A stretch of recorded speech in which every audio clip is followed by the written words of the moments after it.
Episode today as Victor Oladipo was back in action on Monday night, helping the Heat to a game one win over the Sixers. We'll talk about his performance, look back at OG Anunoby, who wrapped up his playoffs in round one against those same Sixers, and then an update on Trace Jackson Davis in a new kind of big board, see where he falls into the NBA draft rankings. All that on today's episode. You are Locked On Hoosiers, your daily podcast on the Indiana Hoosiers. Part of the Locked On Podcast Network, your team every day.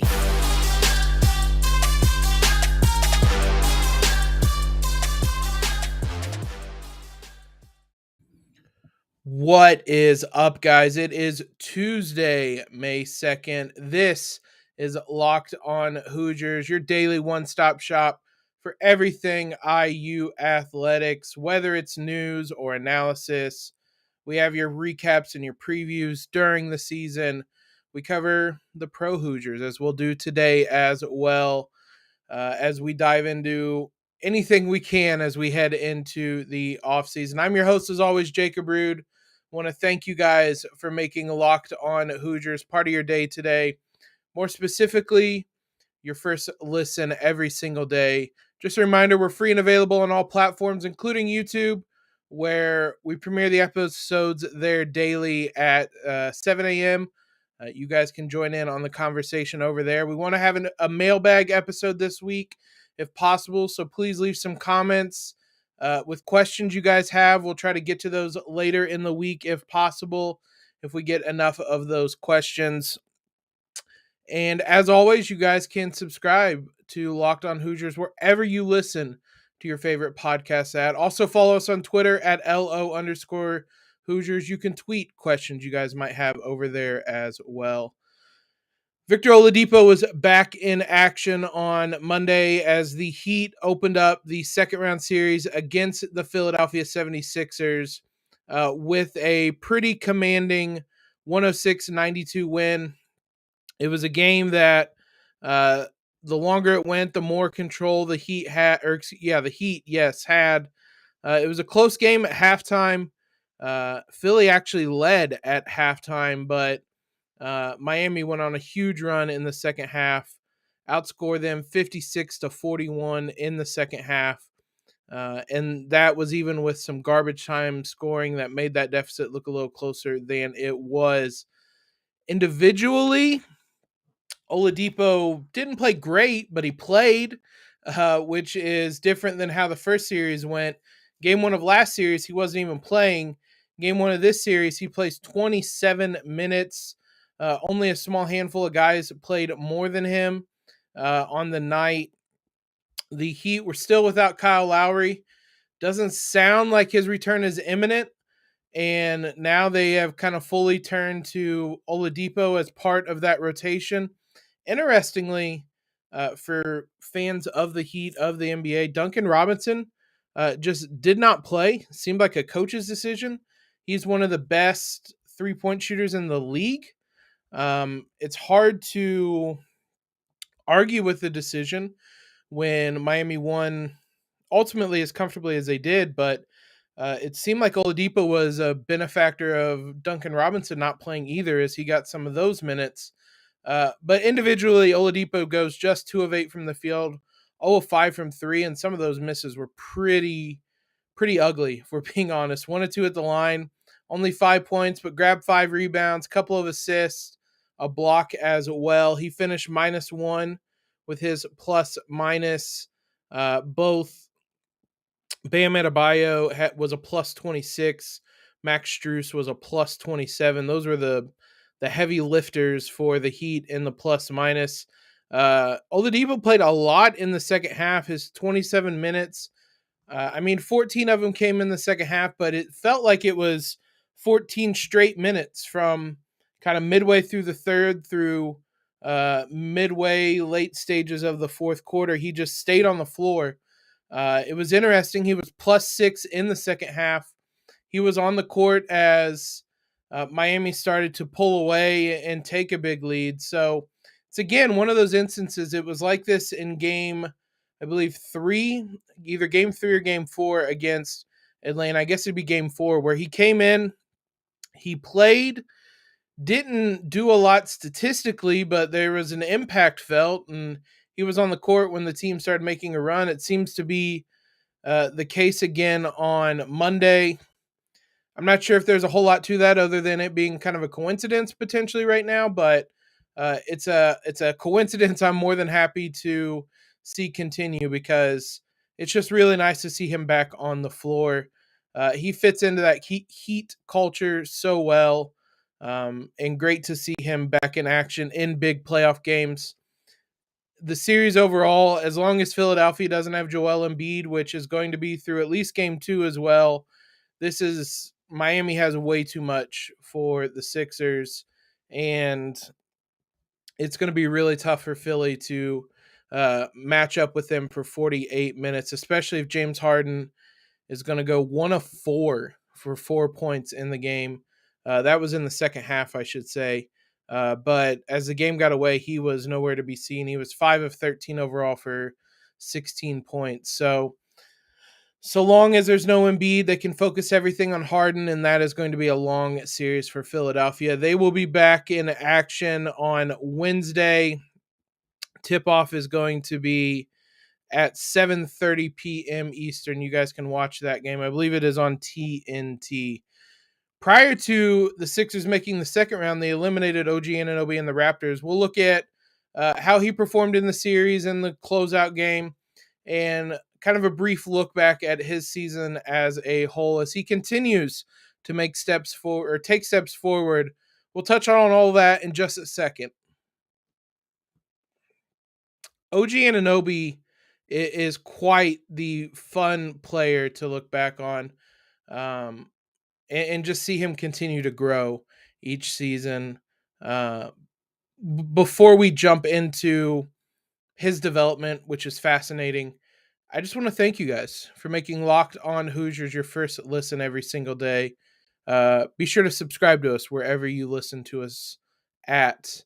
OG this season took another step forward, and in these playoffs was a factor, as he kind of has continued to be in recent years.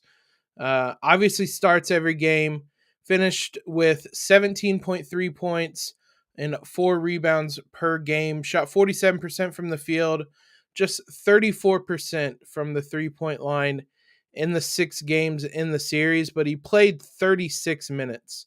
So he's someone this team can heavily rely upon. In reality, his shooting wasn't, or his overall play wasn't much different than the regular season. 17.1 points, 5.5 rebounds in the regular season, 44% from the field, 36% from the 3-point line. So shot it a little more poorly, but only marginally. Other than that, he was largely the same player he was during the regular season. You can look at that however you want. If you want to look at it the good way, that means that he can perform at the same level regardless of the how important the game is. If you want to look at that the negative way, he didn't necessarily step up once the playoffs came, but I think as long as he continues to play at that level, Toronto will take that. In the series itself, or in the closeout game itself, I should say, he did struggle, though. That was a game that got away from Toronto real quickly. Philly got up really big, and honestly, Toronto pretty much just gave up, which is not great. Philly ended up winning the game by 35 points. OG had 5 points, 2 of 7 shooting, 1 of 4 from 3, only 1 rebound and 1 steal. So, I mean, if you take that game out of the equation, the rest of the series, OG had 19 points, 4.6 rebounds, and shot almost 50% from the field. So a really impressive series up to that game 6, where really everybody on Toronto just fell absolutely flat, with very, very few exceptions at all. Pascal Siakam, Gary Trent, and Scotty Barnes with Chris Boucher, those were your double-figure scores, but none of them, or most of them, I should say, not particularly efficient in that loss. So While it was a sour note to end the season on, OG continues to develop into bigger and bigger role with more and more production. Just looking at his stats for his career, he's improved his points per game every season, while still steadily being largely the same 3-point shooter on increased volume each season as well. Each year, he shot more and more 3-pointers per game. This season, topping out at 6.6 threes per game, 317 total. Shot 36% from the field, and that's the worst percentage he shot barring his sophomore season. Every other year has been 37, 39, 40%. So in that respect, took a little bit of a step back, but um, also averaged more assists this season. Was able to do a little bit more with more usage, a higher usage rate, which means the ball was in his hands more. So it's encouraging to see him continue to develop. He's someone that always comes back better in some aspect of the game. You love to see it. And it's really something to compare the player he is now. For those of you that don't watch the NBA, I'd encourage you to go back and watch highlights from one of his games this series, and just compare it to where he was um, his freshman year or the handful of games he played his sophomore year. He's such a more dynamic player, and that's what they drafted him for. That's what teams were going to draft him for, was the upside and what he could become, and he has become that. And so super exciting to watch him continue to excel and get better and better. He's going to be back with the Raptors next season, barring a trade, which I can't imagine they're going to trade him. He'll be back next season, and then he has a player option after that, and he is going to get paid. Whether it's by Toronto or another team, he is exactly what every NBA team wants in a 3-and-D wing, and he's one of the best ones in the league. He is going to make buckets of money. So excited to see what comes for him this offseason heading into next season. Next season could potentially include Trace Jackson Davis, who obviously is still in the I want to say the portal. It's not a portal, I guess. Still in limbo when it comes to the draft.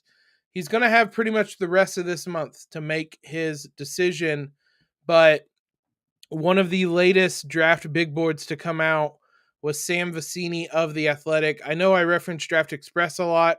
The other person that I really respect their analysis is Sam Vecini, who puts a lot of work into his watching tape, his scouting of prospects. He will watch every one of these guys and give some type of um, breakdown on them of some sort.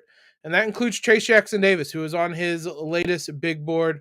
We'll look at where he fell, what that could mean for his decision, and what Vecini said about his kind of profile and how he would fit into the NBA. Before we do that, though, BetOnline is your number one source for all your betting stats and sports info.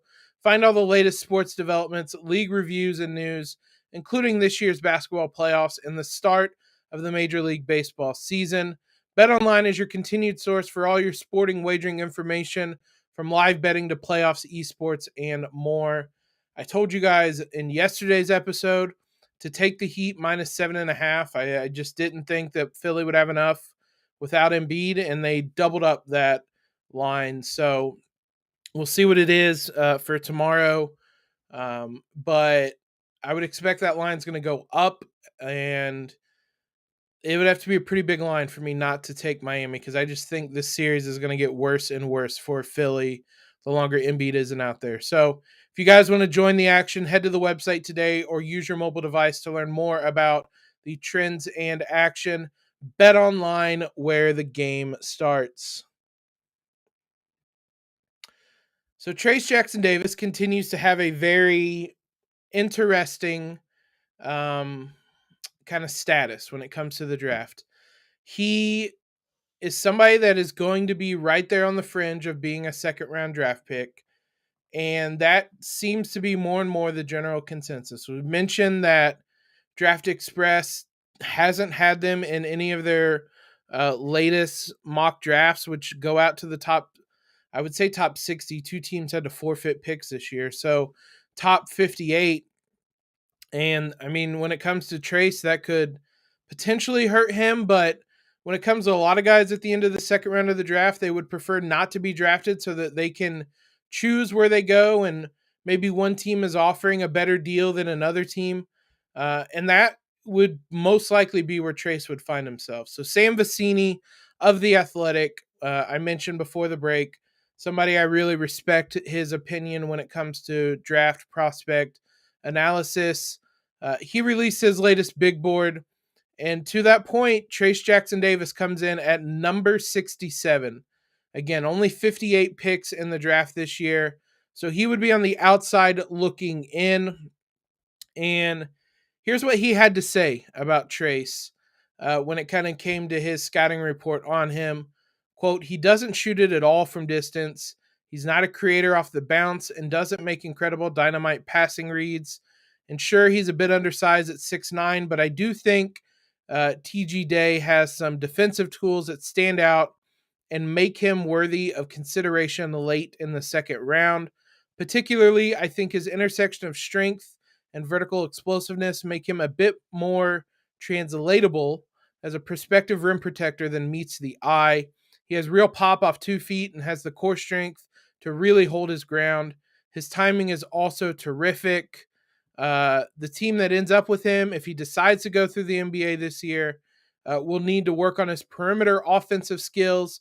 But as a potential bench big, Jackson Davis has a few interesting qualities in terms of finishing ability and shot blocking that make him more intriguing than the undersized center moniker might typically bring, which is a very fair, all of that, very fair when it comes to Trace Jackson Davis, I think.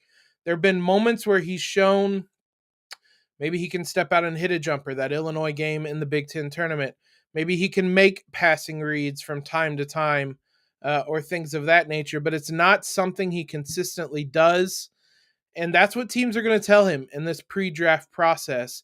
They're going to be honest with him. They're going to tell him he has to have some type of shooting ability. That's going to be something they work with day one when he is drafted, when he steps into a gym. If he's drafted or if he's signed as an undrafted free agent, they're going to make him improve his range.